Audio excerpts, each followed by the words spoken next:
Najprej vsem prav lep dober večer. Hvala, ker ste se odzvali našemu vabilu.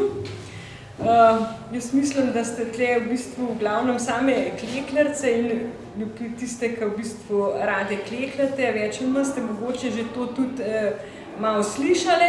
Tudi eksperti mi je zapumpalo, ne? Ja, tako. Ja.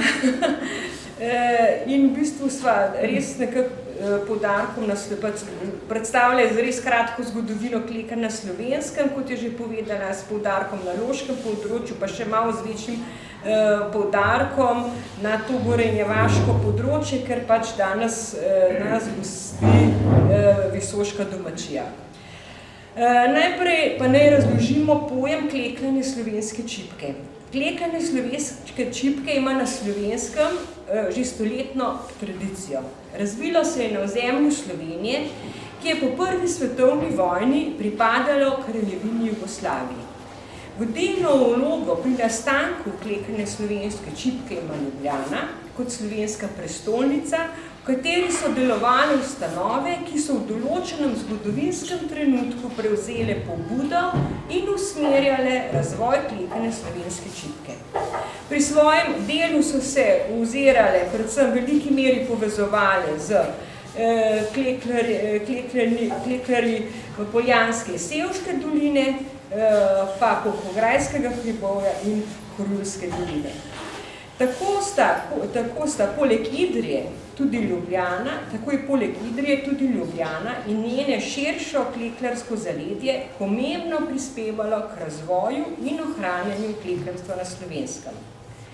Za klekljano slovensko čipko so značilni motivi in elementi povzeti po narodnih motivih in ornamentih ali pa so jih slovenski umetniki oblikovali na novo.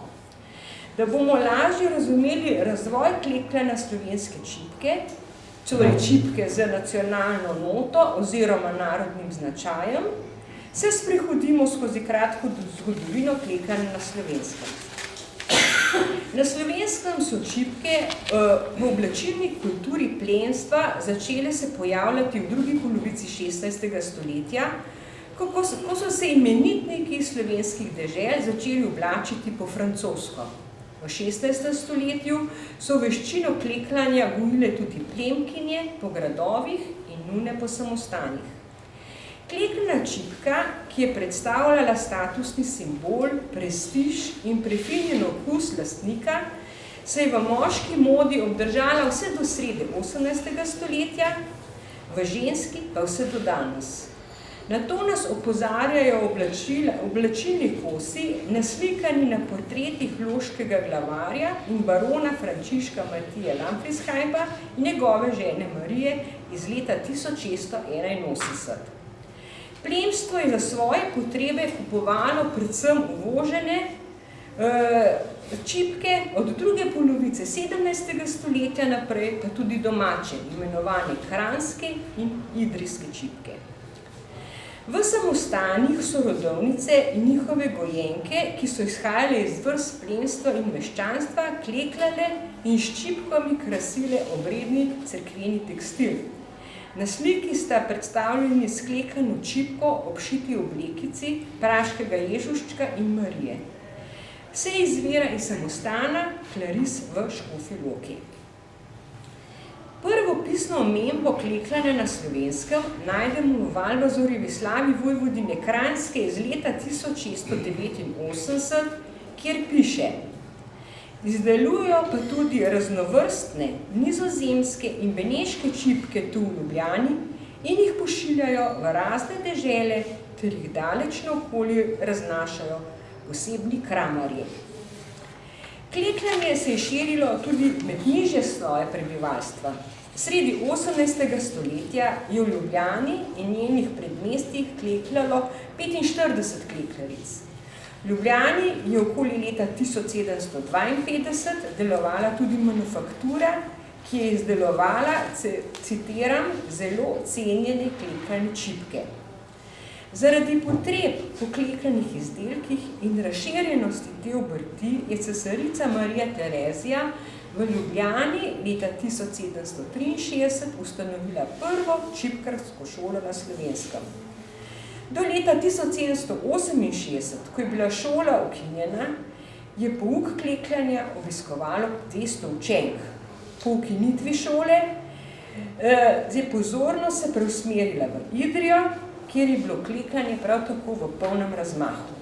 Poleg Ljubljane in Idrije se je v 18. stoletju klekljalo tudi v Kamniku, Radovljici in Rogaškem gospodstvu. Iz rudarske Idrije, kjer se čipke prvič omenja leta 1696, se je klekljanje v 19. stoletju širilo na območje Trnovskega gozda in Primorsko, to je na Tolminsko in Goriško, pa na Cerkljansko in Škofjeloško območje. Tu se je v drugi polovici 19. stoletja razvilo pomembno klekljarsko središče v Žereh, Gorenji vasi in Železnikih. Začetki klekljanja na Loškem sovpadajo s časom, ko so začeli propadati stoletno donosno platnarstvo ter železarstvo in kovaštvo v Železnikih. Ljudje so iskali nove možnosti zaslužka in mnogi so ga našli prav v klekljanju čipk, ki so bile tedaj zanimiv prodajni artikel. V 70. in 80. letih 19. stoletja se je čipkarstvo razširilo po vsej Poljanski dolini, kjer se je poleg Žirov razvilo tudi v njenem osrednjem delu Poljanske doline, torej v središču v Gorenji vasi.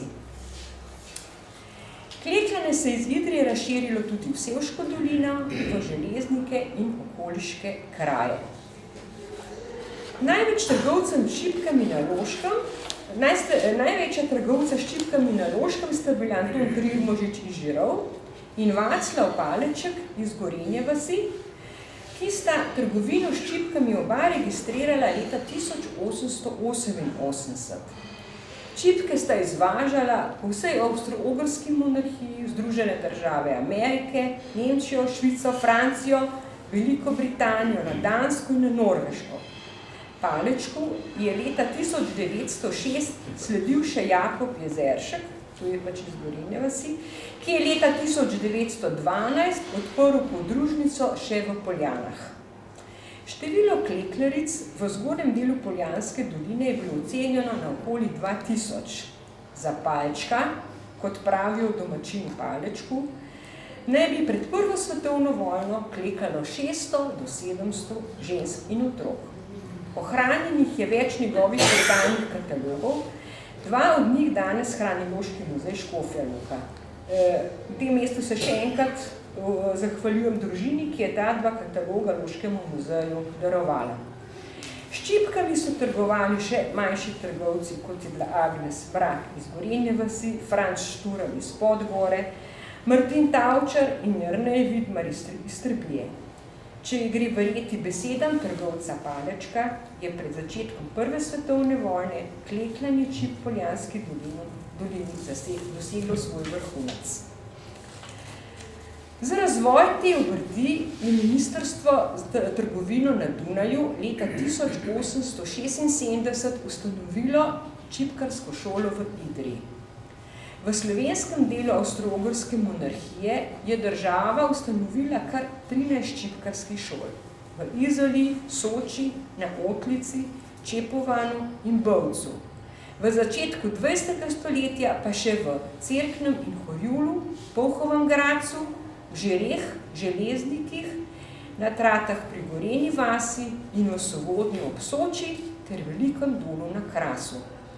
Čipkarske šole so bile podružnice osrednjega čipkarskega tečaja na Dunaju, ki je bil ustanovljen leta 1879. Osrednji čipkarski tečaj je šole zalagal z vzorci in sukancem, od njih pa je prevzemal izdelane izdelke oziroma čipke. Med Prvo svetovno vojno je izdelovanje čipk zaradi pomanjkanja sukanca močno nazadovalo. Po Prvi svetovni vojni je meja med kraljevino SHS in kraljevino Italijo zahodni del Slovenije, to je Primorsko in del Notranjske, priključila Italiji in Idrijo ločila od matičnega ozemlja. Na nadaljnji razvoj klekljane čipke na Idrijskem je močno vplival italijanski trg in povzročil uveljavitev tako imenovanega ozkega oziroma idrijskega risa. Klekljarski kraj, ki so ostali v okviru kraljevine Jugoslavije, oziroma kasneje, to se pravi najprej kraljevine SHS in kasneje kraljevine Jugoslavije, so odigrali ključno vlogo pri ohranjanju starih klekljarskih tehnik in elementov ter nadaljnjem razvoju klekljanja slovenske čipke. Pokrajinska vlada za Slovenijo je že leta 1919 ustanovila osrednji zavod za žensko domačo obrt v Ljubljani. Od leta 1929 je bil to državni osrednji zavod za žensko domačo obrt oziroma krajše DOS Ljubljana. Zavod je deloval na 3 področjih: izobraževanju, produkciji in prodaji klekljane čipke ter nekaterih drugih ženskih ročnih del ter promociji slovenske klekljane čipke.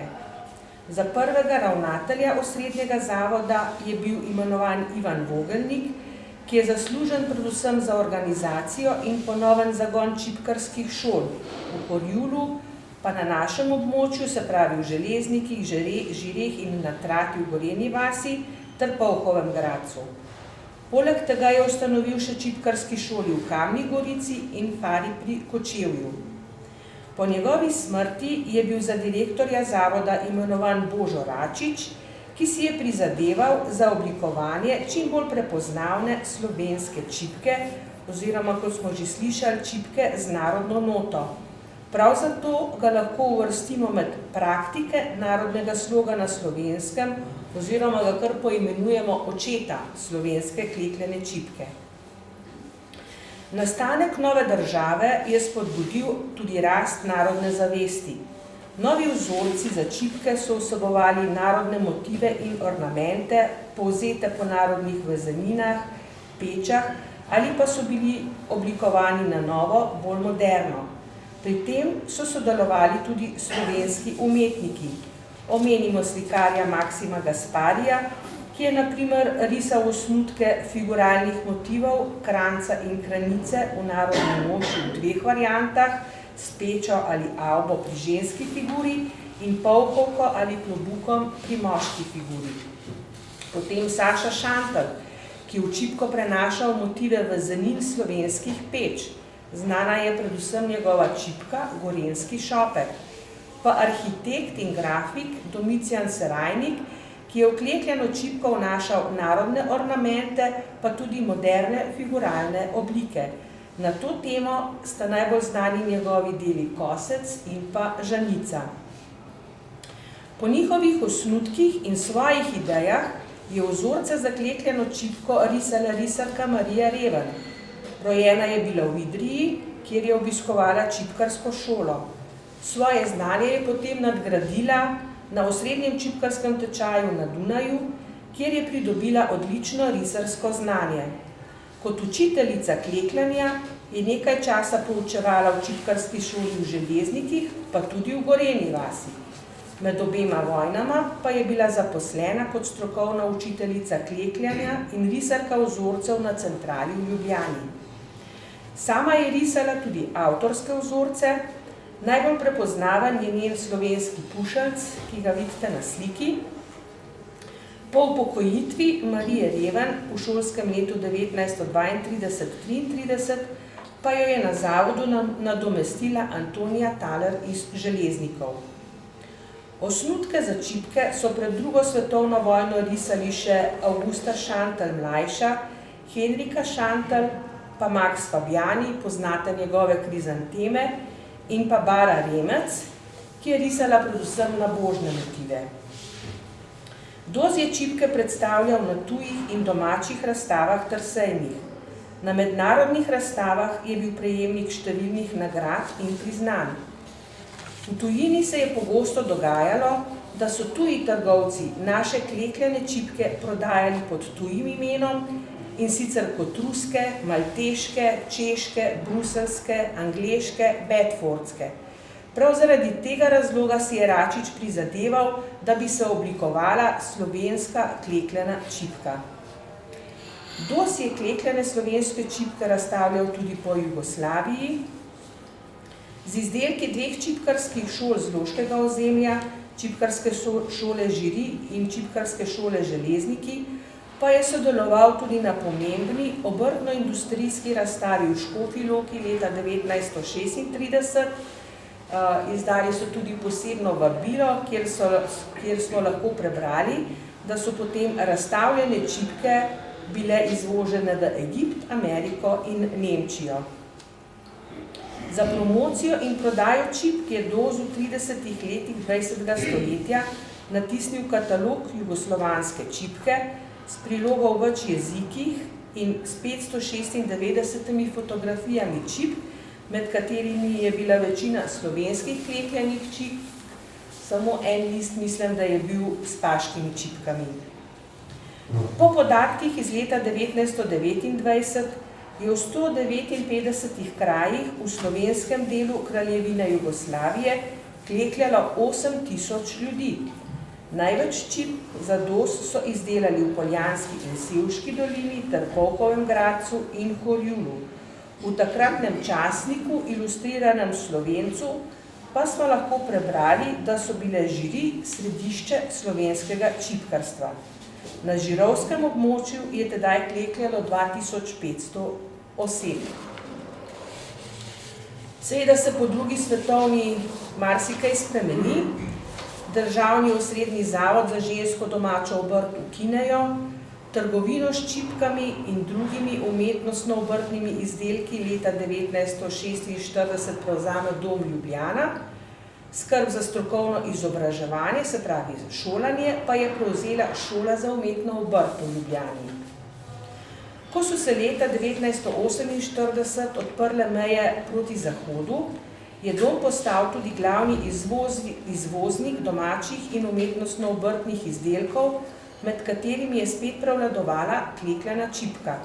In tudi zato je Dom izdal več katalogov z naslovom Slovenske klekljane čipke. Kaj se je po koncu vojne dogajalo v Gorenji vasi? To je bilo med prebivalstvom izdelovanje čipk, zlasti v zimskem času, še vedno zelo razširjeno. V marcu leta 1946 naj bi v krajevnem ljudskem odboru Gorenja vas živelo 864 duš. S kmetijstvom se je ukvarjalo približno 46% prebivalstva, kar 30% pa se je po zimi ukvarjalo s klekljanjem čipk. Doz v Ljubljani je že septembra 1945 v Gorenjo vas poslal pobudo, da bi na željo čipkaric ponovno zaživela čipkarska šola. Še malo nazaj posnetek. Ja? Razmere so se uredile in leta 1946 je državna čipkarska šola Trata začela z delom. Najbolj prepoznavna čipkarska učiteljica v Gorenji vasi je bila nastavljena leta 1949, to je bila Regina Vrhunc, tudi železnkarca. Reginca, kot jo danes poimenujejo njene bivše učenke, je na čipkarski šoli Trata učila vse do svoje upokojitve leta 1962-63. V letu 1962 je prošnjo za zaposlitev oddala tudi Marica Albreht iz Žirov. Ona je pa že imela strokovno šolo, zaključila oziroma absolvirala je šolo za umetno obrt v Ljubljani, vendar je bila njena prošnja zavrnjena, saj je tedanja oblast politično karakteristiko postavljala nad strokovno izobrazbo. Tako se je leta 1963 zgodilo, da je več kot po 50-letnem delovanju čipkarska šola v Gorenji vasi ugasnila. Željo po ponovni vzpostavitvi čipkarske šole je bila med ljudmi stalno prisotna. Tako so v šolskem letu 1978-79 na osnovni šoli Ivana Tavčarja začeli s klekljarskim krožkom, ki deluje še danes. Pomembno vlogo pri ohranjanju čipkarstva je imelo tudi že omenjeno podjetje Dom. Finančno je podpiralo vsaj čipkarske šole v Žireh in pa v Gorenji vasi. V 50 letih 20. stoletja pa pa je Dom Ljubljana začel odpirati tudi poslovalnice za odkup čipk, tako imenovane odkupne postaje. Na tem območju pa so jih vodile naslednje odkupovalke čipk.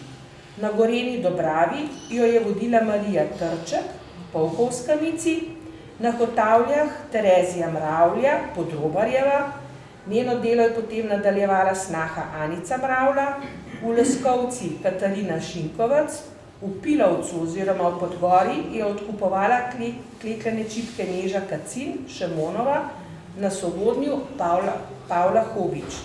V središču Gorenje vasi pa je odkupno postajo vodila Jerica Mrak, Mrškova Jerca. Čipke je odkupovala več kot 50 let, kljub temu, da je bila priseljena v Gorenjo vas in da sama ni znala klekljati. Odkupno postajo je imela v trgovini, ki jo je pred vojno dolgo in uspešno vodila moževa sorodnica, teta Neža, to smo že prej slišali, ta Agnes Mrak, in od tod izvira tudi domače ime Prnešk, pri Nežki. Ob ponedeljkih je z avtobusom s polnimi kufri čipk odhajala v Ljubljano, da jih je oddajala na sedežu doma. V najboljših časih je na območju Gorenje vasi za dom klekljalo več kot 400 klekljaric. V 80. letih 20. stoletja je bil pa dom žal ukinjen, skrb za razvoj in prodajo čipk pa so prevzeli zasebniki, društva in klekljarske šole. Za promocijo klekljane čipke je Dom v Ljubljanskih Križankah leta 1961 in 1964 organiziral Slovenski čipkarski festival. Na festivalih so sodelovale tudi čipkarska zadruga in odkupne postaje z območja Gorenje vasi. Lep uspeh je dosegla odkupna postaja na Hotavljah pod vodstvom Terezije Mravlja. Leta 1961 je za lepo izdelane čipke prejela srebrno medaljo, leta 1964 pa priznanje za razstavljene izdelke. Klekljano čipko so ohranjali tudi na lokalnem nivoju. V Žireh je čipkarska zadruga leta 1952 kot prva organizirala prvi čipkarski festival na Slovenskem. Potem imamo pa še drug lep zgled v Železnikih, kjer pa turistično društvo Železniki že neprekinjeno od leta 1963 organizira čipkarske dneve. Skrb za oblikovanje narodne slovenske čipke je med leti 1946 do 1963 nadaljevala šola za umetno obrt v Ljubljani. Tu je bila strokovna učiteljica Neža Pelhan Klemenčič, ki je poučevala klekljanje, pa tudi risanje vzorcev za čipko. Poleg narodnih motivov je učenke vzpodbujala, da so pri oblikovanju novih vzorcev črpale motive iz rastlinskega, živalskega in fantazijskega sveta ter ornamentike, skratka, da bi ustvarjale drugačne čipke, kot so jih bile vajene doslej. Neža Pelhan Klemenčič je tudi sama risala avtorske vzorce. Jirbas, kolo, petelinčki, obžetvi ali kosci so njeno delo. Po reorganizaciji šole za umetno obrt v Ljubljani in ukinitvi oddelka za klekljanje leta 1963 pa so bili spodrezani strokovni temelji za razvoj klekljane čipke v osrednji Sloveniji. Takrat so bili v Idrijo odnešeni najkakovostnejši vzorci in mojstrsko izdelane čipke iz šole za umetno obrt v Ljubljani. Danes jih pod imenom Idrijska čipka najdemo razstavljene v Idrijskem muzeju.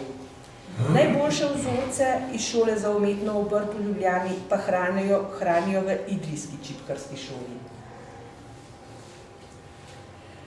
Med 20 diplomantkami šole za umetno obrt v Ljubljani sta bili tudi z loškega območja tudi dve diplomantki. Marica Albrecht iz Žirov in Mira Kejžar iz Zgornjih Dan, oziroma Škofjeloke, kjer je pozneje živela. Obe sta odigrali pomembno vlogo v slovenskem merilu. Gospa Albrechtova za svojim 40-letnim poučevanjem klekljarstva v čipkarski šoli Žiri, vodenjem številnih klekljarskih tečajev, bila je promotorka klekljane čipke v Žireh in po vsej Sloveniji. Na sliki je njeno diplomsko delo Baročna Ljubljana, ki jo je pozneje prodala, zato da je mami lahko kupila pralni stroj. V slovenskem merilu je izstopala tudi Mira Kejžar. V svojem ustvarjalnem opusu je narisala več kot 1000 vzorcev za podjetje Dom, potem vajenice učenkam na čipkarskih šolah, v klekljarskih krožkih in tudi po naročilu za različne stranke. V 70. in 80. letih 20. stoletja, ko je čipka na Slovenskem doživljala veliko krizo, je Mira Kejžar vztrajala pri risanju vzorcev, klekljanju in posredovanju znanja. Konec 80. let 20. stoletja je kot edina risarka vzorcev v Sloveniji izdala tudi prvi priročnik za klekljanje čipk, namenjen je bil predvsem mentoricam klekljarskih krožkov in šol. Vizijo Mire Kejžar, ki je zapisala, da čipka ne sme biti muzejsko pričevanje o naši preteklosti in ne poceni folklorni izdelek. Ohraniti in razvijati jo moramo kot dragocenost in sestavino stalnega kulturnega ustvarjanja, sedanjega in prihodnjih rodov. Ta idejo uresničuje hčerka Vida Kejžar iz Škofje Loke, ki riše avtorske vzorce in ustvarja modernejše interpretacije klekljanih čipk. Sodobna klekljana čipka pa presega tudi svoj dekorativni status. Sega globoko v svet umetnosti.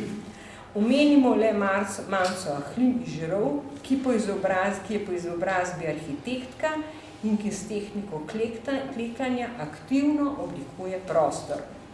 Omenimo še oblikovalca Urha Sobočana, ki v svojih delih združuje sodobno digitalno ilustracijo in tradicionalno čipko, ki jo je po njegovih predlogah klekljala njegova pokojna babica Iva Sobočan iz Žirov, izvrstna klekljarica.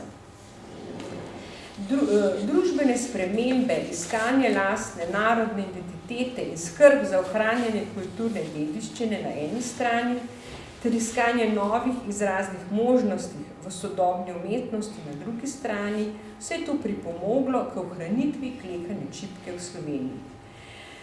Zanimanje zanjo narašča. Na odnos ljudi in državnih institucij do dediščine je vplivala tudi konvencija o varovanju nesnovne kulturne dediščine, ki jo je UNESCO sprejel leta 2003. Konvencija naj bi prispevala k boljšemu varovanju nesnovne kulturne dediščine. Med nesnovno kulturno dediščino konvencija uvršča tudi tradicionalne obrtne veščine, ki jih skupnost prepozna kot del svoje kulturne dediščine in skrbi za njeno ohranjanje. Slovenija je konvencijo ratificirala leta 2008 in nesnovno kulturno dediščino vključila v nov zakon o varstvu kulturne dediščine, ki je predtem vključeval le materialno in nepremično dediščino. Koordinator varstva nesnovne kulturne dediščine je Slovenski etnografski muzej, ki vodi register nesnovne dediščine. Do sedaj, to se pravi do tega leta 2021, je bilo v register vpisanih 95 enot in evidentiranih 263 nosilcev nesnovne kulturne dediščine. Med njimi sta bila v register žive kulturne dediščine Slovenije leta 2013 vpisana enota klekljane idrijske čipke in leta 2015 še enota klekljane slovenske čipke. V registru so lahko vpisane pa le tiste dejavnosti, ki imajo svoje žive nosilce.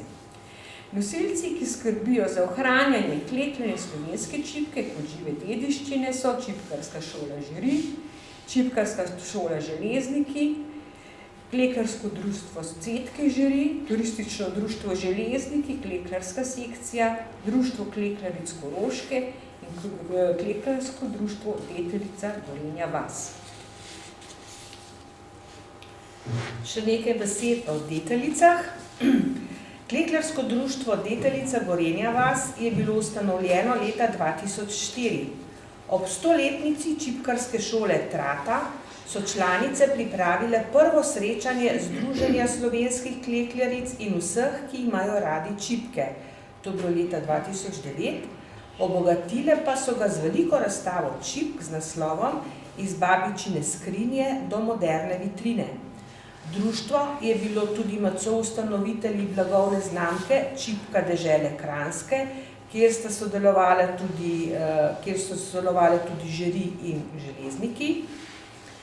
Franska in Boris Klemenčič sta društvo uspešno vodila do februarja 2016, ko je vodenje prevzela Vida Šubic. Društvo je leta 2018 štelo 47 članic, danes je mogoče kakšna članica več, me lahko popravite. Ja? Zdaj nas je že 61. Članice nadaljujejo tradicijo izdelovanja klekljane slovenske čipke v srednjem delu Poljanske doline. Enkrat letno pripravijo razstavo svojih izdelkov in izdelkov učencev klekljarskega krožka. Samostojno se predstavi tudi ena od članic društva. Država Slovenija najpomembnejše enote nesnovne kulturne dediščine lahko razglasi za nesnovno kulturno dediščino državnega pomena. To je doslej doletelo Škofjeloški pasijon, pa Cerkljansko lauparijo, obhode kurentov, Drežniški in Ravenski pust, izdelovanje ljubelskih potic, se pravi cvetno-nedeljskih butaric. Potem je bila razglašena na državnem nivoju tudi tradicionalna izdelava kranjskih klobas in pa suhozidna gradnja. Ta čast je doletela leta 2016 tudi klekljanje čipk, pravzaprav zaradi tega, ker je bilo klekljanje danes ena najštevilčnejših obrti na Slovenskem. Po podatkih Afrodite Hebar-Kljun se je decembra 2016 organizirano klekljalo v 123 klekljarskih društvih, sekcijah ali skupinah in kar v 92 krajih po vsej Sloveniji. Na zemljevidu se lepo vidi, da to zdaj ni samo ta, bom rekla, naš zahodni konec Slovenije, ampak da se to razpršilo res po vsej Sloveniji. Slovenske klekljarice, tudi deteljice, se udeležujejo mednarodnih natečajev in se aktivno vključujejo v mednarodno organizacijo za klekljano in šivano čipko, tako imenovano OJTKO. Ta ustanova jim je zaupala organizacijo Svetovnega čipkarskega kongresa junija 2016 v Ljubljani. Od takrat je potekala tudi intenzivna priprava za vpis klekljanja čipk v Sloveniji na UNESCO reprezentativni seznam nesnovne kulturne dediščine človeštva, kar smo uspešno dosegli novembra 2018. Klekljanje čipk v Sloveniji, tudi v Gorenji vasi, danes pomeni predvsem ohranjanje tradicije in kulturne dediščine, pomeni medgeneracijsko povezovanje, ustvarjalno preživljanje prostega časa, sproščanje in pomiritev. Torej ima tudi nek terapevtski učinek. V lokalni skupnosti ima močan identitetni pomen, množičnost, prenašanje znanja in veščin klekljanja na mlade, zagotavljata ohranjanje klekljanja slovenske čipke in spodbujata njen nadaljnji razvoj. Tukaj vidimo sprejem pri ministru za kulturo, gospodu Pozniču, leta 2019, ko so vsi nosilci, ki aktivno sodelovali pri vpisu na UNESCO seznam, prejeli certifikat UNESCO. Gospa Franska je tamle prva, tisti zeleni majčki. Klekljarsko društvo Deteljica Gorenja vas je torej eno izmed 6 nosilcev enote klekljane slovenske čipke, ki je aktivno doprineslo k vpisu na UNESCO reprezentativni seznam nesnovne kulturne dediščine. To je največje priznanje in čast, ki ga slovenske klekljarice in Klekljarsko društvo Deteljica kot eden od nosilcev klekljane slovenske čipke lahko doseže v svetovnem merilu. Na lokalnem nivoju pa da je vpis na prestižni svetovni UNESCO seznam prispeva k večjemu zavedanju o dodani vrednosti in vključevanju klekljanja v trajnostni razvoj in lokalne razvojne strategije. S tem bi midve zaključile. Tukaj je še zadnji posnetek, kjer vidite v tem prvem ovalu Pipo Tavčar, se pravi, ki je nekoč tudi živela, ne, imela tlele gor v nadstropju svojo sobco, to je hčerka Ivana Tavčarja, ki je ohranjena fotografica, kjer se je v bistvu tudi sama preizkusila klekljati. Zdaj, koliko je znala, ne vemo, ne, ampak imeli so pa tudi nek odnos do tega. In tudi mama, ne, Franja Tavčar, je bila velika zbirateljica starin in med njimi so bile tudi klekljane čipke. Na naslednjem prizorčku je pa čipka naslikana po motivih Cvetja v jeseni, pa skratka, saj to poznate, a ne? Ker ste pač same poznavalke tukaj. Jaz bi vas samo še povabila, da si več o klekljanju v osrčju Poljanske doline lahko preberete v nedavno izdanem zborniku Gorenje Vaško in Hotavljsko skozi čas s podnaslovom Bogastvo preteklosti za izzive prihodnosti. Moram vam povedati tudi to, da v bistvu opis na UNESCO seznam nesnovne kulturne dediščine ni nekaj zapečatenega. Ampak moramo mi vsakih toliko let, glih zdaj to delamo, pisati poročilo o tem, kako je ta dejavnost dejansko živa in kako se razvija na pač tem območju, kjer smo ga opisali. Zato moramo vsi delati na tem, da v bistvu nadgrajujemo v bistvu te šole, ki jih imamo, to je naše veliko bogatstvo. Vsa ta društva, ki res hvala vsem klekljarcem, tako zavzeto delate in oživljate in ohranjate to dediščino in v bistvu tudi same predstavitve, ki so pa po moje res lepe, ampak na žalost medijsko premalo podprte, da bi širša slovenska javnost vedela, kaj v bistvu vse ustvarjate. Tako da tudi hvala vsem učiteljcem klekljanja, vsem društvom, ki ohranjate in peljete naprej to dejavnost. Ko tega več ne bo, se nam bo vzel tudi ta naziv, ta vpis v UNESCO, ker v bistvu UNESCO podpira samo dejavnosti s svojimi nosilci. Torej tiste, ki so žive. Ki so žive. Mislim, če tega ne bo več, tega v bistvu tudi ta imenovanje, ta vpis v bistvu nekako propade. No, tako.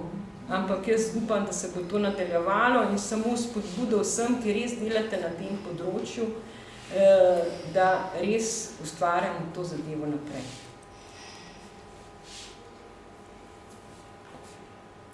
Drugače pa, če nima nobeno vprašanje, bi jaz rada povedala, da nam je Klekljarsko društvo Deteljica z Gorenje vasi tukaj predstavljajo 2 razstavi.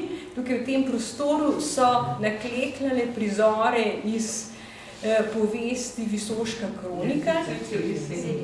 Kako? Cvetje v jeseni, sem velam zamešala, Cvetje v jeseni tukaj. V sami kavarni pa prizore iz zgodovinskega romana Visoška kronika, ki ga je napisal Ivan Tavčar. In vas vabim, da se sprehodite skozi te prostore in si ogledate tudi te razstavi. Hvala lepa. Hvala.